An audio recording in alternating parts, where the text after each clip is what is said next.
Hey everyone, and welcome. Let's jump right in. We hear it all the time, right? Companies are sitting on these absolute mountains of data.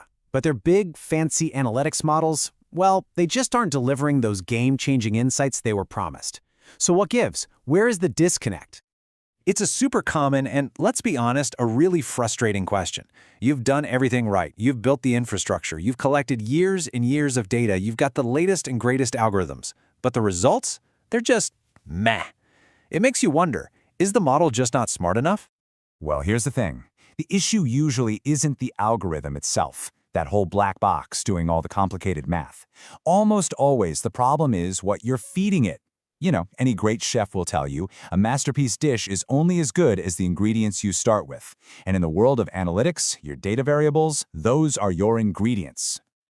So, to finally answer that big question from the beginning, your models probably aren't performing better because the raw data you're feeding them, straight out of the database, often has really low discriminatory power. And all that means is that on its own, it's not very good at separating one outcome from another. For instance, just knowing a customer's gender almost never predicts whether they'll buy something. We need something with a lot more punch. And that something is what we call a performance variable. Now, this is not just raw data. It's a carefully crafted, highly predictive variable that you build. It takes a bunch of raw data, applies some specific business rules, and captures a really meaningful pattern from the past. It's truly the difference between a raw, single tomato and a rich, complex, slow-cooked marinara sauce. Let's look at some real-world examples because this is where it gets really cool. Check this out.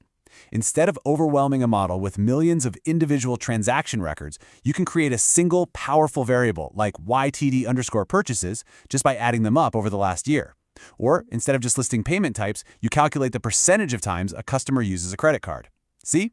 Each one of these transforms these simple little data points into a much richer, much more predictive story about customer behavior. Now, making these isn't some kind of dark art. It's a really clear, systematic process.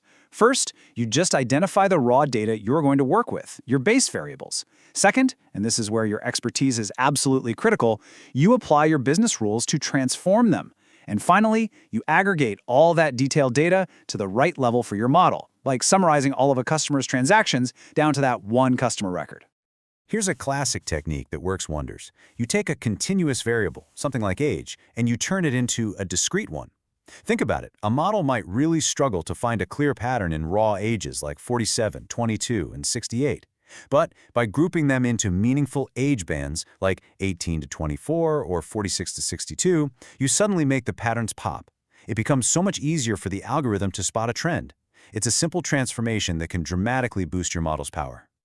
And this is the crucial point. This is way more than just a technical task. When you get good at creating performance variables, the strategic benefits are massive. You can literally rescue a failing model. You can keep your existing models fresh and relevant as the world changes. And most importantly, you gain a serious competitive edge. While everyone else is using the same off-the-shelf algorithms, your unique performance variables become your secret sauce. They just can't be easily copied. So how do you actually put this into practice? The very best analytics teams build a culture of constant improvement using what's called a champion versus challenger cycle. It's pretty simple. Your champion is your current best model, the one making decisions today. The challenger is a new version you've built, and it's almost always fueled by new, creative performance variables. You let them compete head-to-head, and if the challenger performs better, it becomes the new champion. This process guarantees that you are always getting better. And that really brings us to the final and maybe most important question you should be taking back to your team. Are you leaving your most valuable insights sitting on the table? What powerful, predictive stories are just hiding beneath the surface of your data, just waiting for you to unlock them with the right performance variable? Hopefully, this gives you a completely new way to think about building and improving your analytics models. If you found this helpful, please share it with your team, and of course, subscribe for more explainers just like this one. Thanks so much for watching.